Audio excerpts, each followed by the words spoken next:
Hello and welcome to your in-depth weekly horoscope for week commencing the 29th of May for the Sun or the Ascendant. I'm going to give you an overview which we can all relate to collectively, but please stay with me. I will explore in much greater detail all the 12 zodiac signs from Aries through to Pisces. If you're new here, it's great to have you with us. This is very much a community. Do share any thoughts you have. I try to interact with each one, but please also subscribe by clicking or tapping on the bell notification symbol. As this week begins, so the Sun is in a very enthusiastic and energizing link with Mars. The Sun's in Gemini, which is fleet-footed, loves lots of quick, short, but bright conversations and has an appetite for everyday knowledge and information. Mars in the proud Leo is a really wonderful location for Mars. It's pushing us to manifest our talents wherever we can. It's just that despite their vibrant link, Saturn is being somewhat of a spoilsport, located in house 12, which can be to do with the people who are not necessarily on our side, or the more psychological or subconscious strands of our situation. Saturn is in a right angle with the Sun, which can slow things down, but it's also in a triangle with Mars. And if we don't really target our efforts in a very focused way, we could end up feeling a bit frustrated at the start of this week. But Wednesday, fortunately, sees Mercury emerge from its post-retrograde shadow. If we go back to the 4th of April, when Mercury moved into Taurus, by the 7th, it started to slow down and go into its pre-retrograde shadow. The retrograde itself began on the 21st of April and ended on the 15th of May.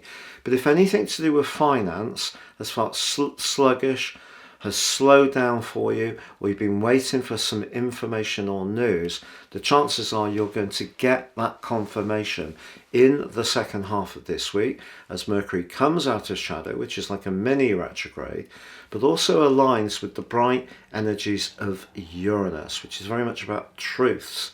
So Uranus in Taurus is joined by Mercury, and some information can come into the open which provides some real illumination, particularly if you have been feeling that things just aren't shifting. Now Venus is the ruler of the sign of Taurus and therefore intrinsically linked to everyday finance, but is currently in the feeling sign of Cancer, and it forges a quite enchanting link with Neptune in the second half of this week. If you're lucky enough to be involved in a friendship, association, or personal relationship, which really is lovely, you can celebrate this with that other person in the latter part of this week. But Venus is also in a direct opposition with Pluto, and that can bring a much more political vibe to bear. But overall, the two influences involving Venus ask us to really count our blessings in terms of our associations, but also appreciate what our core values are, which provide our sense of security, with Venus being in the sign of security, Cancer.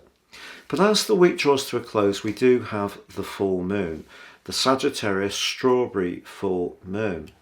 So this can be a crop of strawberries, if we like, over the next couple of weeks, but it can also see some strident conversations. The sign of Sagittarius loves openness and can be quite frank, but it's also about higher truths, whereas the Sun in Gemini is about those everyday quick moving chats that are not necessarily always so deep and thought through. So there could be some kind of discussion that manifests itself at the end of this week. If it's about money, if it's about our core values, our self-worth, or a relationship, it really wouldn't be a surprise. But something may need to come into the open which provides illumination, but it could be a little bit uncomfortable hearing what someone has to say. Now, if you would like to learn much more deeply how astrology can have such a profound impact on your life, if you give me 3 pieces of personal birth data, of time, date and place of birth, I can produce for you your life roadmap report. This will give you an intimate understanding of the patterns that have played out in your existence so far.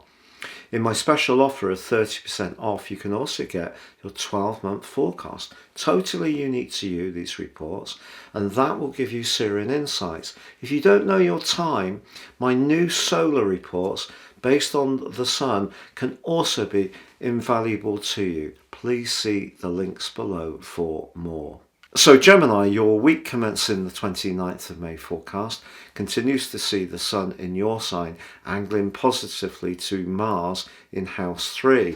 This suggests that if you have ideas you want to share, you can share them with conviction and persuasion. But before you do, I think it's really important to rehearse what it is you need to say.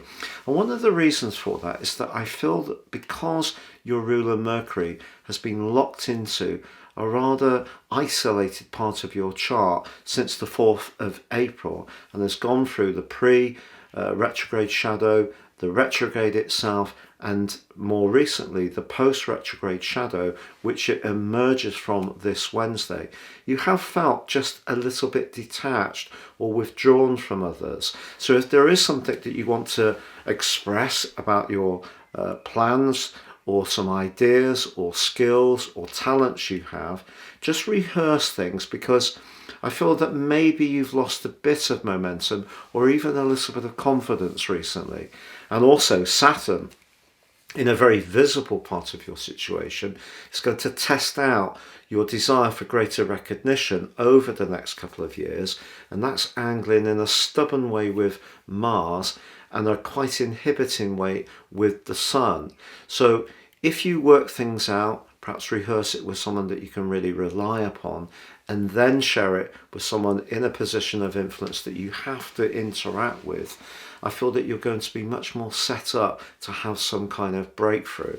And as Mercury eases forwards, it connects with Uranus, which has been making it more difficult for you to relax, switch off, even sleep over the last few years. But I think the combination between the two and Mercury coming out of its post-retrograde shadow can suddenly help you to see something very clearly that perhaps has been a little bit unavailable to you, and then it's, wow, I've got it. So it could be a moment of great personal insight. However, Venus has been in a very constructive part of your situation financially recently, and this week forges a delightful link with Neptune. If there is something that's important to you in terms of your values, so a more idealistic investment, its link to Neptune is really, really helpful. However, Pluto is also testing Venus. Now, the interesting thing about this opposition is that perhaps there is going to be something that you're drawn to purchase that may be more costly, and you may find that very hard to resist. Or it could be someone you're drawn to in a more romantic way that also can prove to be irresistible. But as the week draws to a close and the full moon in your opposite sign manifests, over the following couple of weeks, you could find that someone not accuses you, but perhaps intimates that maybe you've been a little bit closed in terms of the things that you've been focusing on that really are important to you. But you know, sometimes in life we have to be very single-minded, and I think having Mercury in your 12th house hasn't made it as easy for you as usual when the sun makes its way through your sign.